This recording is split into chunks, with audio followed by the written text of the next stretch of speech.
అరుణాచలం దేవాలయం తమిళనాడులోని తిరువణ్ణామలైలో ఉన్న అద్భుతమైన శైవక్షేత్రం. పంచభూత లింగక్షేత్రాలలో ఇది అగ్నిలింగానికి ప్రతీక. ఈ క్షేత్రం గురించి పూర్తి వివరాలు, కథలు మరియు విశిష్టతను తెలుగులో చూద్దాం. అరుణాచలం పేరు వెనుక అర్థం. అరుణం ప్లస్ అచలం. అరుణమంటే ఎర్రని లేదా పాపాలను హరించునది. అచలమంటే కొండ. ఈ రెండింటిని కలిపితే ఎర్రని కొండ లేదా పాపాలను హరించుకొండ అని అర్థం. తిరువణ్ణామలై తమిళంలో తిరు అంటే శ్రీ, అన్నామలై అంటే పెద్ద కొండ అంటే శ్రీకరమైన మహాగిరి అని అర్థం. పురాణకథ. అరుణాచలం ఆవిర్భావం వెనుక ఒక ఆసక్తికరమైన పురాణకథ ఉంది. ఒకసారి బ్రహ్మదేవుడు, విష్ణుమూర్తి తమలో ఎవరు గొప్ప అని వాదించుకుంటారు. వారి వాదాన్ని నివారించడానికి పరమశివుడు ఒక అగ్నిస్తంభంగా ఆవిర్భవిస్తాడు. ఆ అగ్నిస్తంభం ఆది అంతం లేనిదిగా ఉంటుంది. బ్రహ్మ ఆ స్తంభం యొక్క శిఖరాన్ని కనుగొనడానికి హంసరూపంలో పైకి వెళ్లగా, విష్ణువు వరాహరూపంలో అడుగు భాగాన్ని తెలుసుకోవడానికి కిందకు వెళతాడు.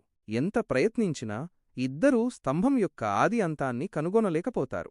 బ్రహ్మ అబద్ధం చెప్పి తాను శిఖరాన్ని చూశానని చెబుతాడు. అయితే శివుడు అదృశ్యరూపంలో ఉండి బ్రహ్మ అబద్ధాన్ని బయటపెడతాడు. ఈ సంఘటనతో బ్రహ్మ విష్ణువులు తమ తప్పును తెలుసుకుని శివుడిని ప్రార్థిస్తారు. అప్పుడు శివుడు ఆ అగ్నిస్తంభాన్ని ఒక పెద్ద కొండగా మార్చి దానిని అరుణాచలం అని పిలుస్తాడు. ఆ పర్వతమే స్వయంగా శివలింగంగా, జ్యోతిర్మయ స్వరూపంగా వెలసింది. అందుకే ఇక్కడ శివుడిని అరుణాచలేశ్వరుడు అని, అమ్మవారిని అపీతకుచాంబ, ఉన్నామలై అమ్మ అని కొలుస్తారు.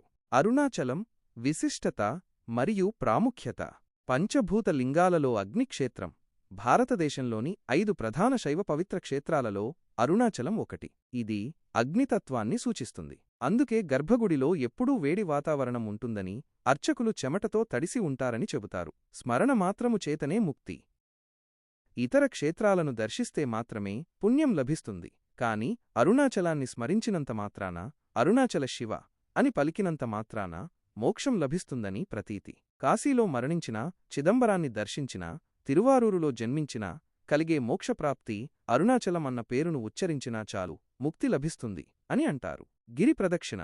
గిరివలయం అరుణాచలం క్షేత్రంలో అత్యంత ముఖ్యమైన మరియు విశిష్టమైన ఆచారం గిరి ప్రదక్షిణ. ఈ 14 కిలోమీటర్ల ప్రదక్షిణ మార్గం అరుణాచల కొండ చుట్టూ ఉంటుంది. ఈ మార్గంలో 8 దిక్కులకు 8 లింగాలు, అష్టలింగాలు ఉన్నాయి. 1 ఇంద్రలింగం, 2 అగ్నిలింగం, 3 యమలింగం, 4 నిరుతిలింగం, 5 వరుణలింగం, 6 వాయులింగం, 7 కుబేరలింగం, 8 ఈశాన్యలింగం. ఈ అష్టలింగాలను దర్శించుకుంటూ గిరి ప్రదక్షిణ చేయడం అత్యంత పుణ్యప్రదమని భక్తులు నమ్ముతారు. ముఖ్యంగా పౌర్ణమి రోజున గిరి ప్రదక్షిణ చేయడానికి లక్షలాది మంది భక్తులు తరలివస్తారు. గిరి ప్రదక్షిణ ఎప్పుడూ ఆలయానికి ఎడమవైపు నుంచి మాత్రమే చేయాలని చెబుతారు. కార్తీక దీపోత్సవం. కార్తీక పౌర్ణమి నాడు జరిగే కార్తీక దీపోత్సవం ఇక్కడ అత్యంత వైభవంగా జరుగుతుంది. ఈ రోజున అరుణాచల పర్వతంపైన భారీ జ్యోతిని వెలిగిస్తారు. ఈ జ్యోతిని సాక్షాత్తు శివుని అగ్నిలింగ స్వరూపంగా భావిస్తారు. రమణ మహర్షి అనుబంధం. అరుణాచలమంటే రమణ మహర్షి గుర్తుకొస్తారు. ఆయన తన జీవితంలో ఎక్కువ భాగాన్ని అరుణాచలంలోనే గడిపారు. ఈ క్షేత్రం ఆయన ఆధ్యాత్మిక సాధనకు, జ్ఞానబోధనకు ఆలవాలంగా నిలిచింది.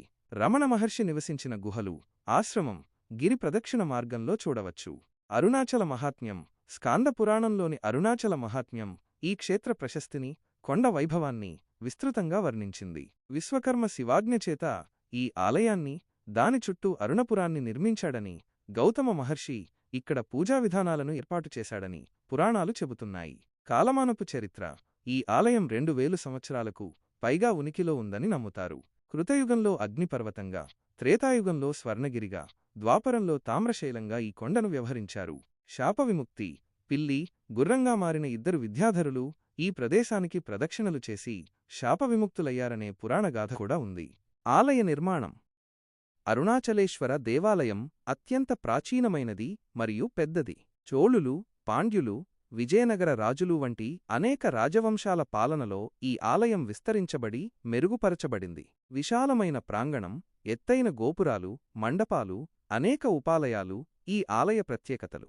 అరుణాచలం కేవలం ఒక దేవాలయం కాదు, అది ఒక శక్తిమంతమైన ఆధ్యాత్మిక కేంద్రం.